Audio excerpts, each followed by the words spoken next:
Hey, bonjour, c'est Narcisse qui vous parle depuis Brazzaville. J'espère que vous allez très bien. C'est un plaisir pour moi de vous retrouver aujourd'hui dans une autre vidéo où nous pouvons partager quelques idées, quelques pensées pour nous édifier réciproquement, pour grandir.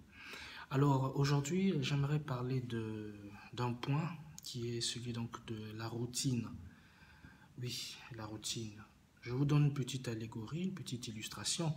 Pour ceux qui conduisent des véhicules, ceux qui font souvent des voyages en véhicule, lorsqu'on fait ou qu'on roule pendant très longtemps sur une ligne droite, pire encore si on n'a pas une boîte manuelle, on a une boîte auto, il y a des risques de somnolence au volant si on n'a pas pris ses dispositions avant, si on ne s'est pas reposé suffisamment.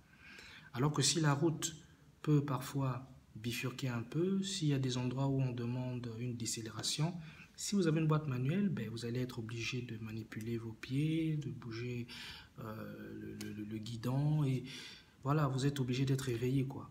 Et s'il faut virer, ben, vous allez virer, et il y a des changements qui vous forcent à rester éveillé, à ne pas être dans la monotonie sur votre chemin. Il en est de même dans la vie de tous les jours. Lorsque nous sommes dans la monotonie, quand nous glissons dans la monotonie, bah, il peut arriver que nous puissions même perdre la concentration, perdre le focus et nous retrouver à faire des choses mécaniquement sans même courir après l'essence même de ce que nous faisons. Et c'est bien dommage. Dans la vie, il faut parfois viser à faire des choses différentes, à faire des choses différentes de ce qu'on fait toujours. Si on marchait toujours avec le pied gauche, ou plutôt vers la gauche, on peut parfois essayer de tourner vers le pied droit. Mais attention, ne me prenez pas mal, hein. Je ne dis pas que vous devez aller vivre dans le désordre et tout, non. Il y a des styles de vie qui participent à votre hygiène de vie.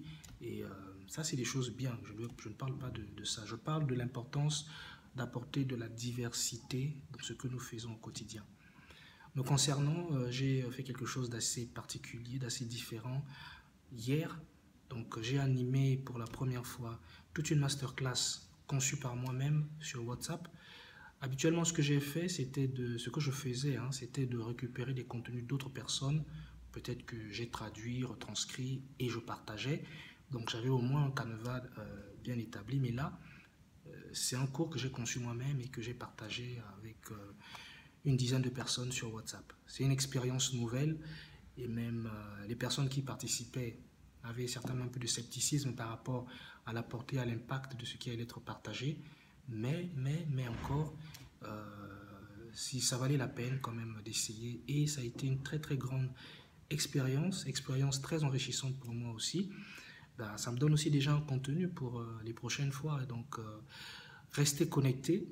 Je partagerai certainement dans les jours qui vont venir une annonce pour une formation, peut-être sur WhatsApp, peut-être sur une autre plateforme, mais en ligne en tout cas. Les présentiels, on va gérer, on essaie de faire avec les moyens de bord et de s'adapter par rapport au contexte, quoi. Si je n'ai pas toujours la possibilité de me libérer, de rassembler des gens physiquement, mais au moins virtuellement, on peut se retrouver à tout moment, il n'y a quasiment pas de limite, quoi. Voilà. Donc c'est tout pour moi pour aujourd'hui. Je rappelle encore de quoi nous parlions. Je parlais de l'importance de la diversité, d'apporter de la diversité dans ce que nous faisons. Ne pas toujours se figer dans la monotonie sur des choses que nous avons toujours fait comme ça depuis toujours. On peut apporter un peu de la nouveauté en changeant dans nos habitudes, en touchant quelque chose de nouveau et voir ce qui va se passer. Soyons des explorateurs. Ok, je vous souhaite une très bonne journée et au plaisir de vous retrouver une autre fois. Ici, Narcisse qui vous a entretenu. N'oubliez pas de vous abonner à ma chaîne pour ne rater aucune de mes prochaines vidéos, mais aussi, pourquoi pas, de partager cette vidéo si elle vous a interpellé et si vous croyez qu'elle peut aussi intéresser, interpeller quelqu'un d'autre. Allez, je vous dis ciao et à très bientôt.